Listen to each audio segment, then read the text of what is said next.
L'heure est venue de se retrouver pour le dernier SmackDown Recap avant mes congés, le dernier recap de l'année, avant de se retrouver le 1er janvier pour Day One et également une vidéo qui récapitulera ce qu'on aura manqué pendant cette période. J'en profite également pour vous remercier pour cette année 2021 qui a été particulièrement énorme pour la chaîne C'est ça le catch, que ce soit pour votre fidélité dans ces récaps de shows hebdomadaires, Raw, SmackDown, mais également All Elite Wrestling de manière un peu moins régulière, je vous l'avoue. Les Sturistradamus, les Cassis s'est passé, la naissance du Cassis s'était passé, qui, je vous le promets, reviendra en 2022.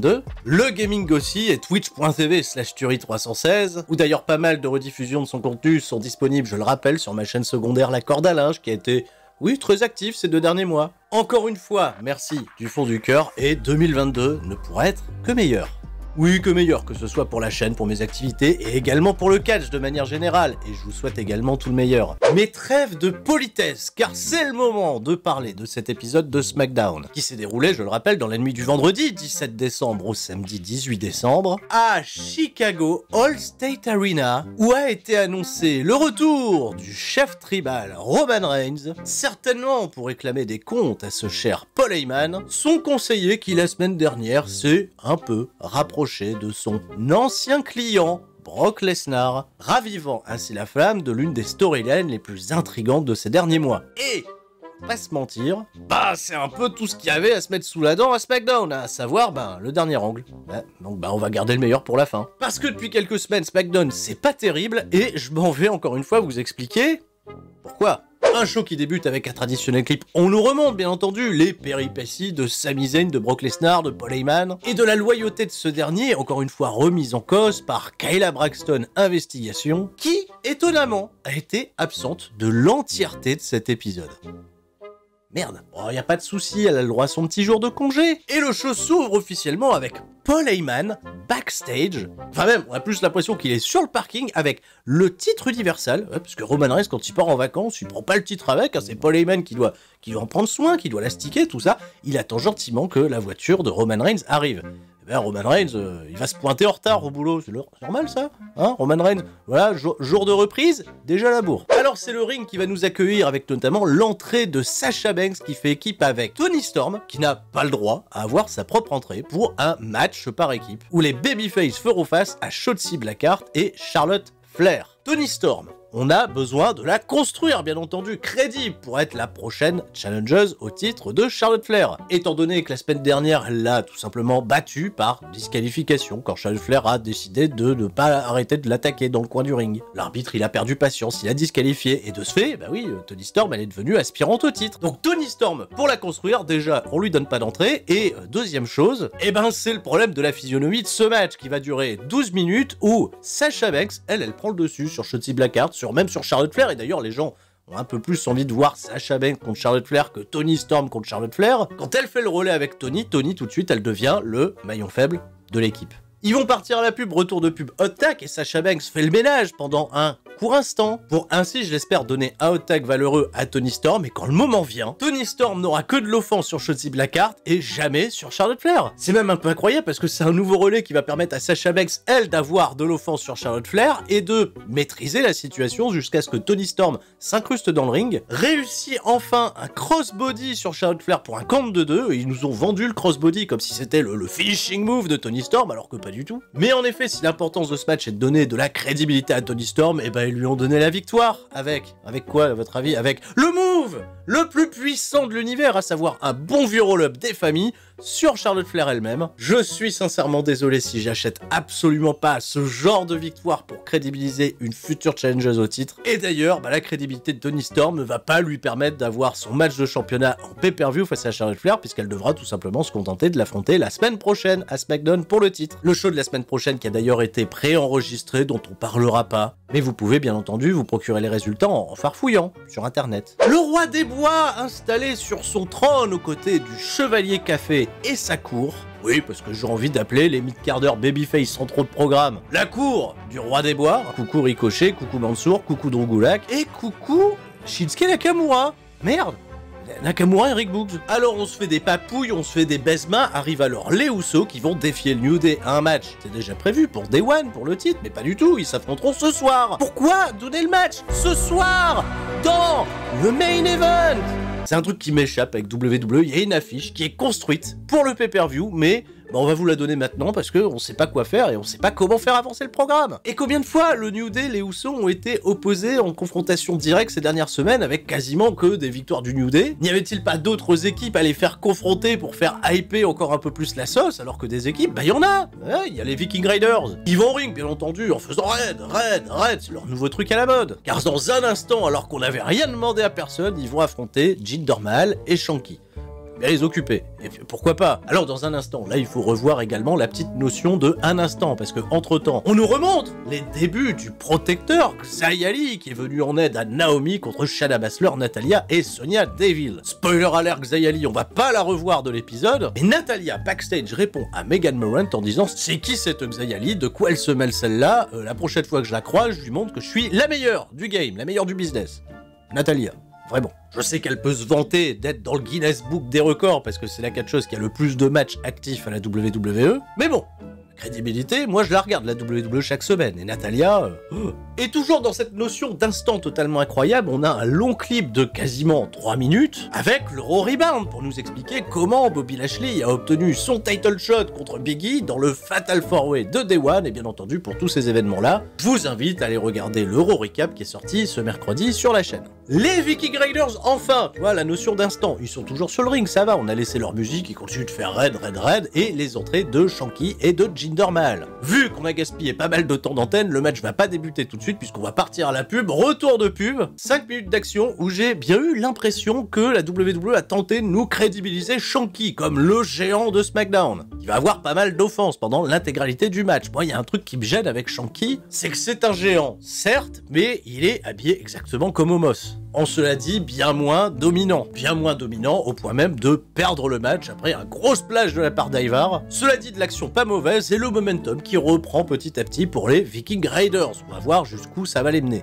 On nous remonte Drew McIntyre, notre kebabier préféré, qui la semaine dernière a rendu son épée à Adam Pearce. Adam Pearce, il l'a confisqué. Et qu'est-ce qu'il a fait, Drew McIntyre? Il a planté son épée dans le bureau et plus personne sait la retirer, sauf peut-être Joyeux Corbin et Joyeux Copain qui ont pas seulement volé l'épée, mais également volé le bureau dans lequel l'épée a été plantée. Ah voilà, vous attendez au gag, j'en ai parlé la semaine dernière, et ben allons-y, le gag on va tomber en plein dedans. Ils sont tout contents d'avoir trimballé une table avec une épée à l'intérieur pendant une semaine, voilà, qu'ils l'ont rapporté backstage, et dans un instant c'est le Happy Talk. Mais avant ça, un nouveau point sur le fil rouge de la soirée, la seule intrigue potable du côté de WWE, à savoir Paul Heyman qui attend gentiment avec la ceinture. Une grosse bagnole arrive, il pense que c'est son chef tribal qui va en descendre, et là, pas du tout, c'est Brock Lesnar. Et Brock Lesnar, qui voit Paul Heyman lui ouvrir la porte, a un immense sourire. Ah, il a toujours la salopette, il est toujours dans son mood friendly, il demande à Paul comment il va. Ah, excuse-moi, t'attendais peut-être quelqu'un d'autre, t'attendais peut-être Roman Reigns. Et Paul Heyman, il a une manière de répondre à Brock Lesnar qui est un peu mignonne, parce que t'as l'impression qu'il revoit son ex, dont il a toujours été amoureux, avec un sentiment de tristesse, parce que son ex semble être passé à totalement autre chose. Brock Lesnar, il fait une petite tape sur l'épaule de Paul Heyman, et Paul Heyman le regarde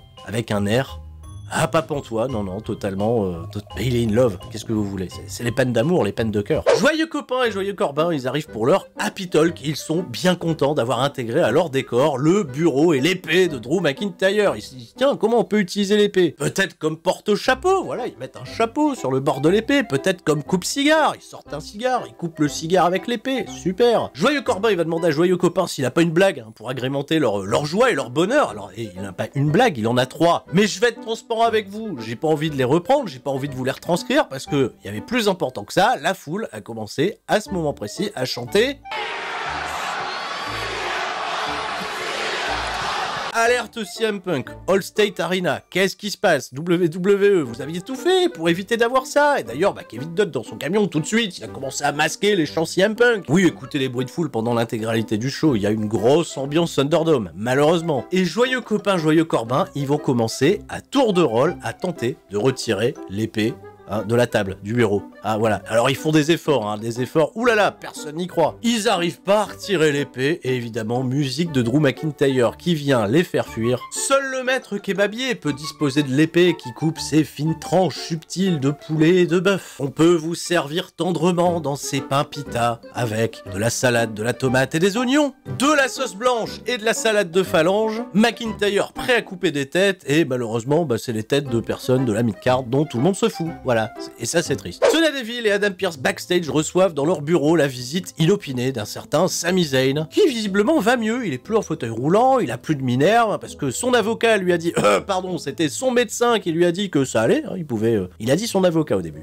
Notre copain canadien va, cela dit, quand même faire état de sa situation, il avait sa chance au championnat universal, et parlant de chance, est-ce qu'on pourrait pas lui donner une nouvelle chance, assez simplement sous peu? Et sur ce, Adam Pearce et Sonya Deville nous annoncent que pour la semaine prochaine, il y aura un 12-man gauntlet match pour déterminer un aspirant numéro 1 au championnat intercontinental de Shinsuke Nakamura. Sur ce, Sami Zayn est bien content, et je vous affiche la liste des participants. Voilà, est-ce que Sami Zayn va être aspirant numéro 1 au championnat de Shinsuke Nakamura? Est-ce que ce match se tiendra à Day One? On s'en reparlera en tout début d'année 2022. Entrée de Sheamus. Sheamus qui vient au ring non pas pour combattre, mais pour accompagner Ridge Holland qui a toujours pas le droit à sa propre entrée. Ridge Holland, aucun lien avec François, va faire face à Cesaro dans un traditionnel on refait le match. Vous connaissez comment ça se passe du côté de SmackDown désormais. Et avant que la cloche ne sonne, Ridge Holland va sauvagement attaquer Cesaro au niveau des côtes. Il a mis son coup de matraque, voilà, et la matraque, là, vous avez tâté de la matraque, bah ça y est, on la tâte de la matraque, et bien ça fait des dégâts la matraque, parce qu'ils sont partis à la pub, retour de pub. Cesaro lui a mis un grand bordage sur les côtes, et évidemment que ça allait avoir un lien dans l'intégralité du match, hein, parce qu'il a essayé de se défendre Cesaro avec, bien entendu, Sheamus qui essayait de le distraire à plusieurs reprises, et malheureusement, en moins de 3 minutes de match, Cesaro s'est montré vaincu, Ridge Holland remporte sa première victoire à SmackDown, le programme n'avance pas d'un iota, et d'ailleurs Cesaro il est dans le 12-man gauntlet match la semaine prochaine, et pas Ridge Holland, tu vois,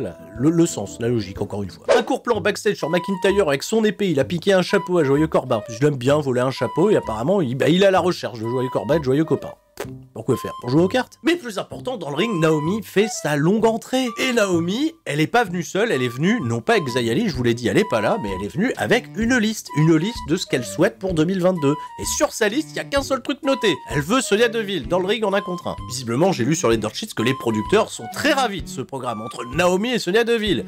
Et êtes-vous ravis, vous aussi? Dites-le moi dans les commentaires. Moi, j'arrive pas à comprendre la hype autour de ce programme. Vous allez voir, là encore, ce qui va se passer, ça va être débile. Sonya Deville vient au ring. Elle dit que Naomi ne peut pas l'attaquer tant qu'elle porte son costume. Naomi va lui dire, c'est pas grave, t'as qu'à enlever ton costume. Mon costume, je l'enlèverai quand je voudrais. Bah d'ailleurs, ce soir, tu vas catcher contre une lutteuse qui est bien meilleure que toi, qui a envie de découdre avec toi, qui va te foutre une grosse branlée là tout de suite. Je me suis dit, tiens, par originalité, on aura peut-être quelqu'un de nouveau, quelqu'un qui n'est ni Natalia, ni Shayna Baszler, et bah non, pas de bol.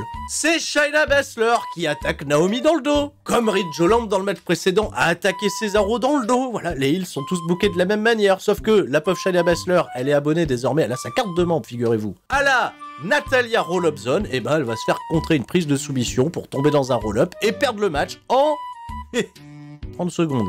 Naomi, très fière de sa victoire, Sonya Deville est dégoûtée et moi aussi. Joyeux Copain, Joyeux Corbin, ils se sont réfugiés dans le noir. Voilà, ils sont backstage, on sait pas où ils sont, peut-être dans la salle des machines, j'en sais rien. Et là, il y a Megan Moran qui les a trouvés. Je sais pas ce qu'elle foutait dans la salle des machines, elle a entendu du bruit, elle a dit, bah, il fait noir ici, mettez de la lumière. Et eux, ils veulent surtout pas se faire retrouver par Drew McIntyre. Je comprends pas, vous avez peur de Drew McIntyre, mais non, on n'a pas peur. Moi, je m'appelle Joyeux Corbin, donc je suis joyeux parce que j'ai de l'argent, parce que je délire bien avec mon copain. Et d'ailleurs, j'ai pas peur de Drew McIntyre, car à Day One, Drew McIntyre, il aura un match 1 contre 1 contre Joyeux Copain. Joyeux Copain, il est pas content d'apprendre la nouvelle, mais finalement, bon bah voilà, il sourit à Joyeux Corbin et bah il va bien faire son match à un moment donné. Et Drew McIntyre, qui les cherchait, bah finalement il va jamais les trouver et ça s'arrête là. Et allez, c'est déjà l'heure du main event avec l'entrée du Roi des Bois et du Chevalier Café qui vont affronter les Usos pour la 34e fois cette année avant de s'affronter une 35e en 2022 pour bien ouvrir l'année 2022. 8 minutes de match assez décente où le gros de la maîtrise de ce match a été faite par les Usos sur Kofi Kingston pour un beau relais avec Xavier Woods qui m'a encore une fois émerveillé avec sa magnifique descente de la cuisse depuis la 3e corde. Il s'élève vraiment très haut dans le ciel. Mais c'est Kofi Kingston qui va obtenir le coup final avec le Trouble in Paradise et remporter une victoire de plus pour le New Day. Voilà, les Usos qui les battent pas finalement. Et qu'est-ce qui se passe? Ils vont se faire engueuler par Roman Reigns. Il arrive quand Roman Reigns? On l'a pas revu. Et ben on est parti, parce que on a souffert pendant cet épisode de SmackDown. En tout cas, je dis on, mais c'est surtout moi j'ai souffert. Si ça se trouve, vous le vivez bien. Mais moi, je le vis mal. Mais j'attendais ce moment avec impatience. Le moment où Roman Reigns allait enfin débarquer à Chicago. Paul Heyman, la bagnole arrive. C'est Roman Reigns cette fois-ci. Roman Reigns, il sort pas du côté où il y a Paul Heyman. Il sort de l'autre côté. Et il arbore, et j'ai trouvé ça incroyable, un t-shirt Needle Mover. Le mec qui bouge les aiguilles. À Chicago. Et si vous vous souvenez de pourquoi on le surnomme désormais le Needle Mover, c'est depuis la fameuse interview qu'il avait menée, il me semble, pour BT Sports, où il avait dit que CM Punk, malgré son retour à Chicago, n'est pas quelqu'un qui fait bouger les aiguilles. Le seul mec dans ce business qui fait vraiment bouger les aiguilles, à savoir qui obtient des gros ratings, des gros succès et du buzz, c'est lui-même, c'est Roman Reigns. Et on est parti pour la longue entrée du chef tribal, accompagné bien entendu par Paul Heyman qui tient la ceinture, les frères Rousseau. Roman Reigns va bien entendu demander à Chicago de le reconnaître comme chef de la tribu, et là, visiblement, le public a reconnu Roman Reigns comme chef de la tribu, parce que voilà, il y a des gens qui s'extasient bien entendu devant Roman Reigns, mais je serais ravi de le voir aussi, et j'adore ce côté provoque. Il nous a pas parlé de ses vacances sur l'île des tout nus, peut-être qu'il faisait froid sur l'île des tout nus, et vous savez que quand on est tout nu et qu'il fait froid, pour les garçons c'est... on va pas en parler. Il va, cela dit, s'adresser aux Usos en disant qu'il est assez attristé de voir que, depuis ces dernières semaines, les Usos, ils gagnent pas grand-chose. Mais c'est pas grave. Il peut pardonner, il sait qu'il peut avancer là-dessus parce que c'est des membres de la famille. On a le même sang. Par contre, il y a quelqu'un sur ce ring qui n'est pas de notre sang. Et cette personne, c'est Paul Heyman. Et va s'en suivre le tribunal de Paul Heyman, qui a été produit d'une superbe manière de la part de WWE, les changements de plan, les expressions faciales, l'acting et de Roman Reigns, et de Paul Heyman, et des frères Rousseau qui se foutaient de sa gueule en retrait, ça a clairement fait de ce segment l'un des meilleurs de l'année 2021. Et je m'en vais vous expliquer ce qui s'y est passé. Roman Reigns va demander à Paul Heyman si il est son conseiller spécial ou s'il est un avocat, relatant bien entendu son passé tumultueux avec un certain Brock Lesnar. Ce que j'ai adoré, c'est qu'ils ont posé le climat, ils ont pris leur temps, et c'est même un peu fou de voir à quel point ce segment dénote totalement avec tout le reste du show. Et ça, c'est un peu dommage. Je veux pas que tout ce qui se passe sur le show soit spécial, mais le fossé qui est en train de se creuser entre Roman Reigns, Brock Lesnar et tout le reste de SmackDown me fait vraiment peur pour la suite. Roman, bien entendu, en cause sa loyauté, et surtout au moment où Paul Heyman allait lui répondre, il lui a demandé une dernière chose. Est-ce que tu n'essayerais pas de protéger Brock Lesnar de moi? Et Paul Heyman, je ne sais pas avec quelle folie, avec quel courage il a osé dire ça au chef tribal. Je n'essaye pas de protéger Brock Lesnar de toi, j'essaye de te protéger de Brock Lesnar. Ah!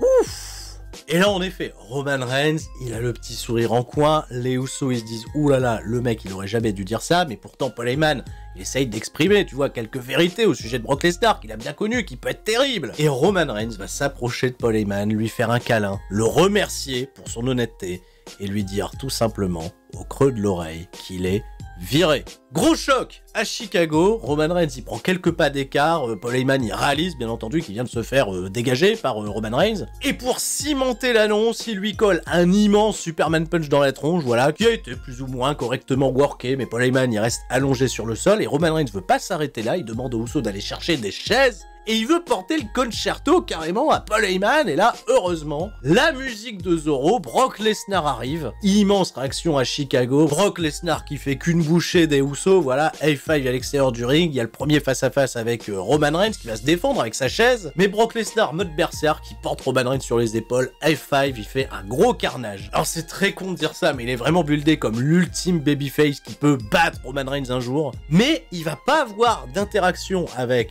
Paul Heyman de tout le reste de l'épisode, puisque là, l'épisode va s'arrêter. Ce qui fait que jusque Day One, on peut avoir le doute sur plein de choses. Est-ce que Roman Reigns et Paul Heyman ne sont tout simplement pas en train de mettre en scène leur divorce pour affaiblir Brock Lesnar sur un point de vue émotionnel? Je pense pas que ça soit une théorie à entièrement réfuter, car on le sait, Roman Reigns est encore promis à de longues heures, longues journées et peut-être une longue année 2022 encore en tant que champion universal, et qu'avec Paul Heyman à ses côtés, l'histoire peut toujours être plus intéressante à raconter. Sur ce, je vous libère de recap pour l'année 2021. Si vous voulez en voir plus, n'hésitez pas à aller revoir des vieilles vidéos, ça fait toujours plaisir. À soutenir, à partager, je vous souhaite à toutes et à tous de passer d'excellentes fêtes de fin d'année. On se reverra entre deux sur twitch.tv/Tuerie316 notamment, et il y a quelques vidéos qui vont continuer de fleurir sur la chaîne C'est ça le catch. J'en dis pas plus. Prenez soin de vous, je vous dis à la prochaine, c'était Sturie, et tout le monde reste fort. Surtout, c'est ça le catch. Ciao, bye bye.